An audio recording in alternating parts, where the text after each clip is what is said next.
Hey guys, so yeah, we did a pulled pork video, you know, a couple months back, and now I want to do a beer can chicken. So I got all my ingredients here and everything, and I've got a 3.7 pound chicken bird here, and we're going to go ahead and put the rub on it and put it on top of a beer can, such as so, half a beer.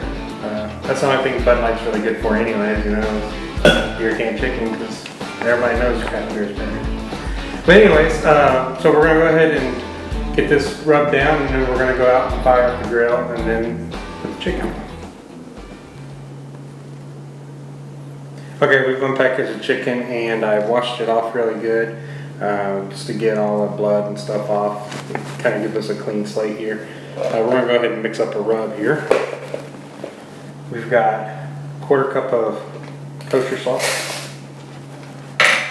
quarter cup of brown sugar,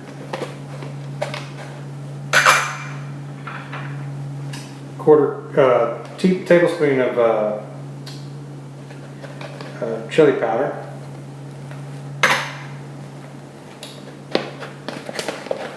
a tablespoon of cayenne pepper, a tablespoon of onion powder, a tablespoon of pepper, and a tablespoon of garlic powder. We're going to give this a good whisk.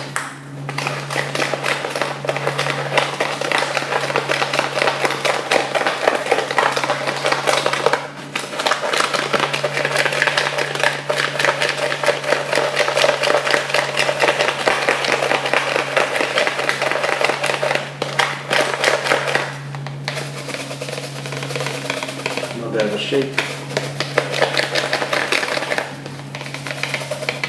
There you go.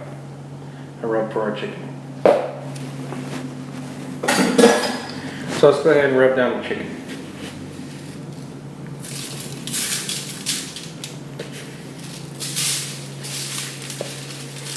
Just kind of get under every little fold on every leg. And of course I use a cookie sheet to catch all the spillage.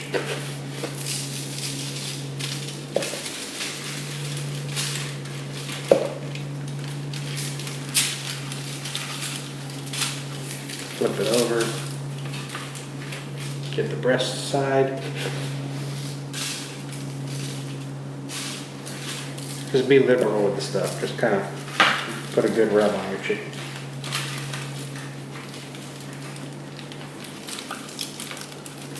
Put some on the inside of the cavity as well. Just kind of sprinkle some in there, kind of help add to the flavor. Alright, I'll go ahead and use the rest of this rub.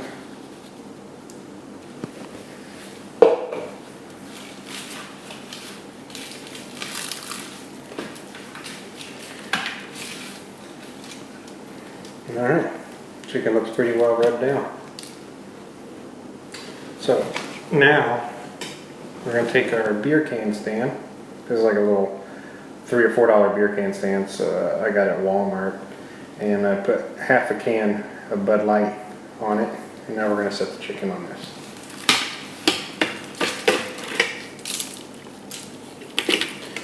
Kind of work them on there.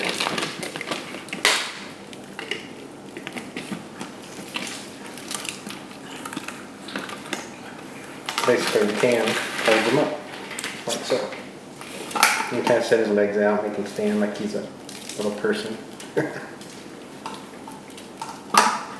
But yeah, we'll get the grill fired up and throw this guy on there. And we want to smoke this at about 230 degrees for about an hour, 1.25 hours per pound. But everybody knows it really isn't done until it gets up to temp, so who knows how long it'll really take. I'm thinking probably 3 to 4 hours to cook this bird. So we'll go out to the grill and get it fired up. Okay guys, so here's what I'm doing. I'm getting the Kamado ready here. I've had this thing for, I don't know, a few months now, and it's held up pretty well. Basically what I'm using is these little startup paraffin wax cubes. You can get them at Walmart or Lowe's. I think they're like $4 for a pack of 24 of them. They work well. I mean, you don't ever have to use lighter fluid or anything, and they tell you not to use lighter fluid even in the acorn because it soaks into just everything around and you don't want it to get into your food. So basically what I've got here is some mesquite lump charcoal that I got from my local HEB store, and I'm putting these little hickory chunks in there too to give a little hickory smoke flavor. So I'm just kind of strategically placing these around the fire, where the area where I'm going to get the most heat, kind of like a teepee here. So what I'm going to do is get this all piled up, and then we're going to go ahead and start the fire.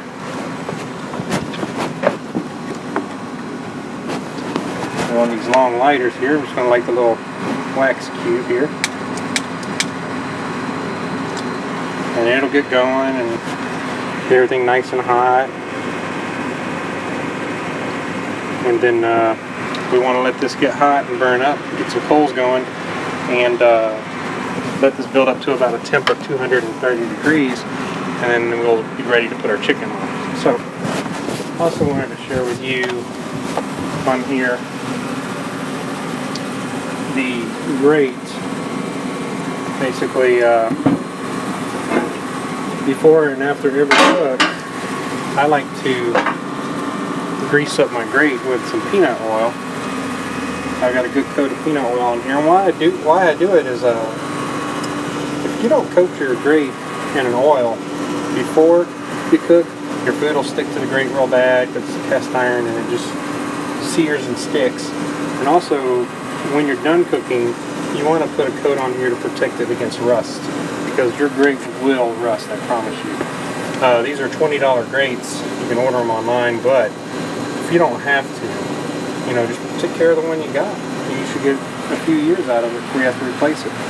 And but yeah, we'll let this get up to temp. I've got this bottom air intake all the way open, and we'll go ahead and close this, and we'll leave this all the way open. And we want to monitor the temp, and I'll start to close my vents down when I'm about, 75 degrees within where my target temp is, and I'm looking to get right around this 230 to 250 range. So when my temperature is at about 200, I'll start shutting these vents down some. I'll have my vents set to about here, and then I'll have this bottom one set to number 1, and that'll allow for my low and slow. So we'll go ahead and wait for this to come up to temp.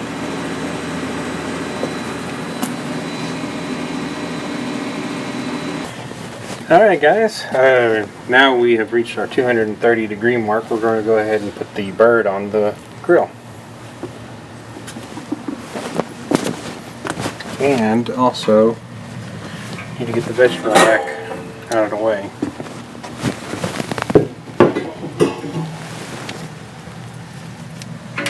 Good old rolling smoke coming out of there from those hickory chunks. So let's go ahead and set the bird in here.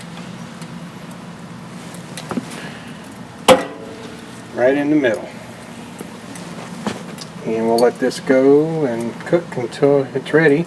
I've got temperature probe set in here already, so we can monitor the temp as it cooks. As you can see, real nice looking bird, all rubbed up. And I've also put the smoking stone in here.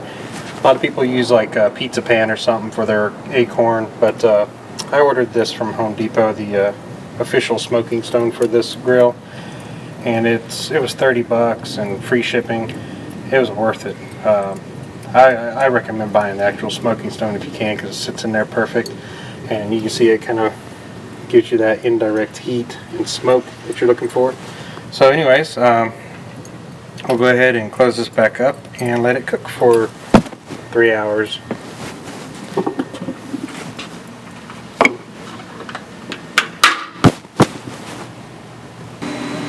Alright guys, let's see how we're looking here. It's been about an hour and a half or so. Let's see how this bird looks.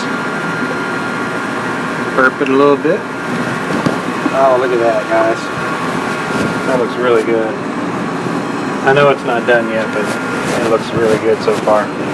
Can't wait to try this out. But anyways, we're gonna let it go for a little while, and here eventually I'll put a meat probe in and start monitoring the meat temperature. It's good.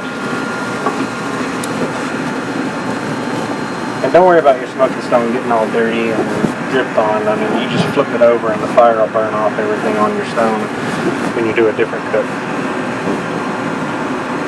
Alright guys, let's check on this bird. Oh yeah, look at that. My thermometer says that this thing is done. It's hit 170 degrees, which is 5 degrees higher than the recommended USDA recommendation.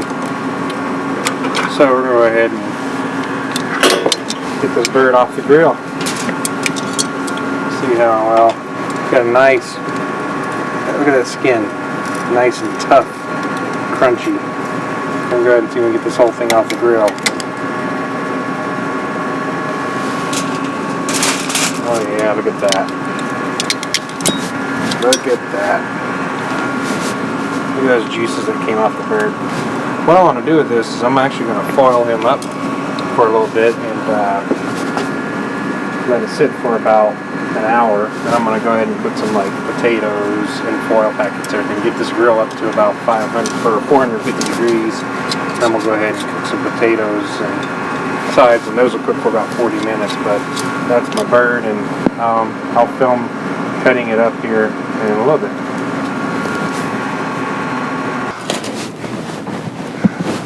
Alright, so here's the chicken. It's been sitting for about an hour. Go ahead and cut into it and see how we did. Oh yeah. Well, nice and cooked. That's the breastbone. Cut off the leg here.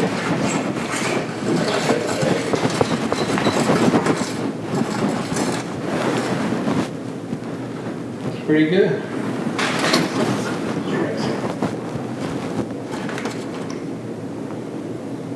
Oh, that's really good. Anyway, that concludes smoking the chicken on the Akorn. Cheers.